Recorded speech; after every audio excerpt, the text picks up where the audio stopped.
Mohanji, my question is from a karmic perspective.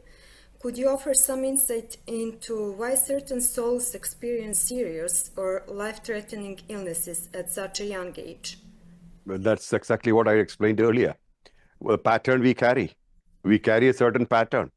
See, whatever we experience in life, whether it's good, bad, or ugly, that's all got a root in a pattern that we carry. Many times we don't let go. We keep it. See, what do you remember more? Bad things. Good things are forgotten.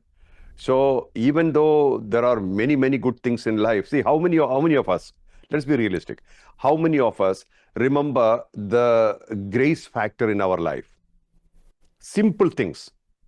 Simple things. How many of us are grateful for what we have? Yeah. You know, this is exactly why things are getting repeated. You know, we are often not grateful for what we have. Because see, practicing gratefulness has power. Oh, I have food to eat. You know, I have good appetite. That itself. I have good health. I have food to eat. I have friends to love. I have family to take care, or they take care of me.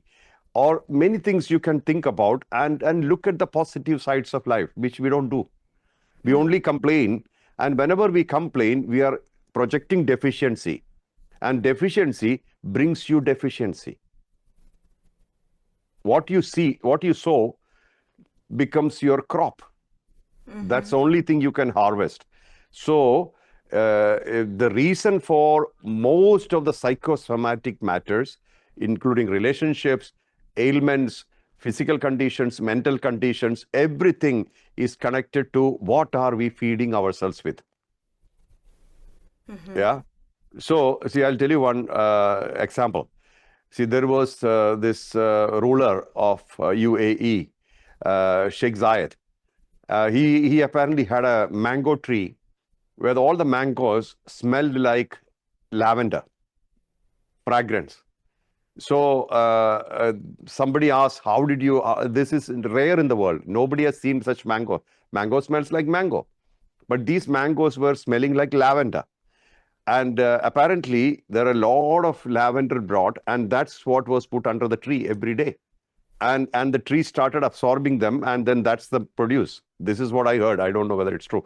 But the point I'm telling is, what you are fed, that's what you become. And who's feeding you? Not outsiders. You. Who feeds you? Who? See, you. Even physically, I'm saying, if you close your mouth and nobody can feed you, right? So you can choose not to consume. But we are constantly feeding ourselves with the various data, out of which, tell me in 24 hours, how much percentage we have gratitude? How do we work with? You know, at least like, oh, I have a body, I have life, I can think, I can feel, I can experience, I have food to eat, I have place to sleep, I have friends, anything. I mean, you take so many things. I think when you get up in the morning, this is what we should feed ourselves with to start the day.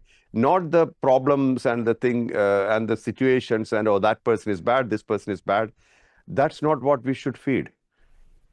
So if we are able to transform ourselves with good food, what we feed in our mind, I think life can be changing.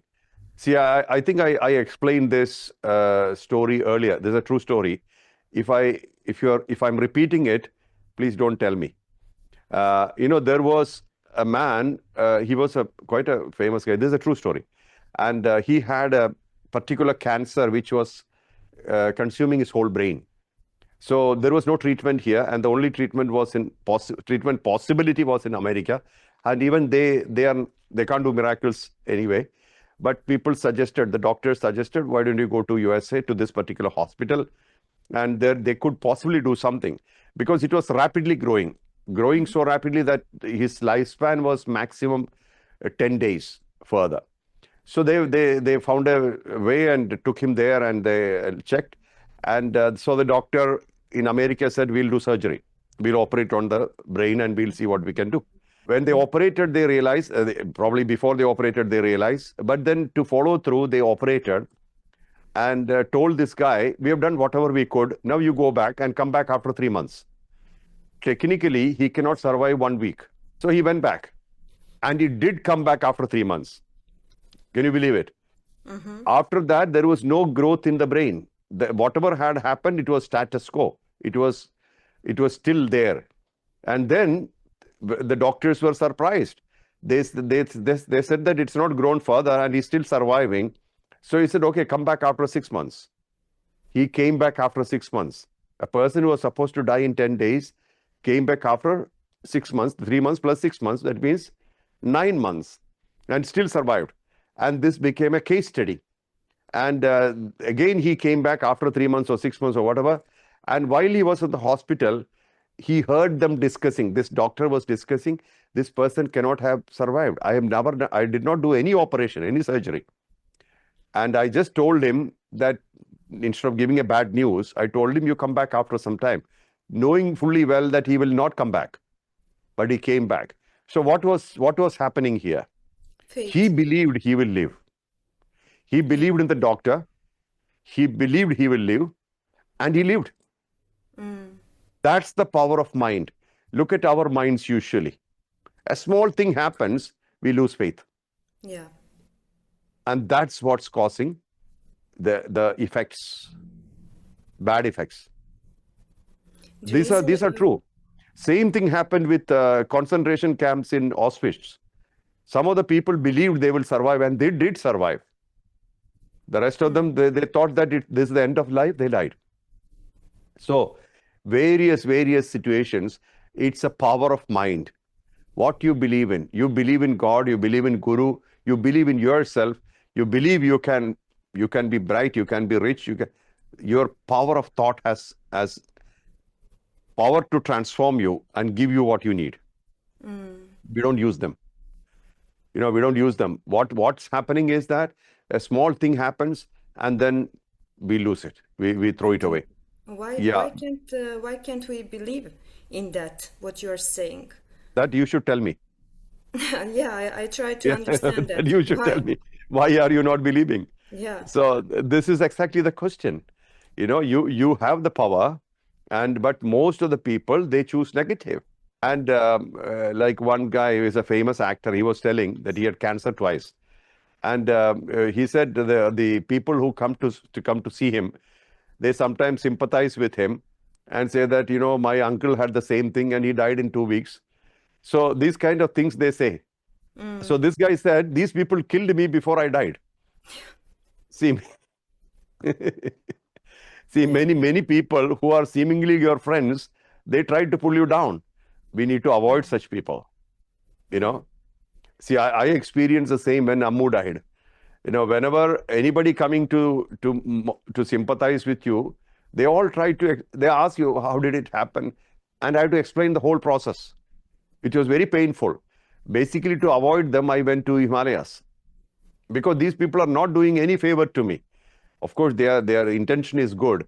But for a person who's experiencing the whole heat of it, it is not a good thing.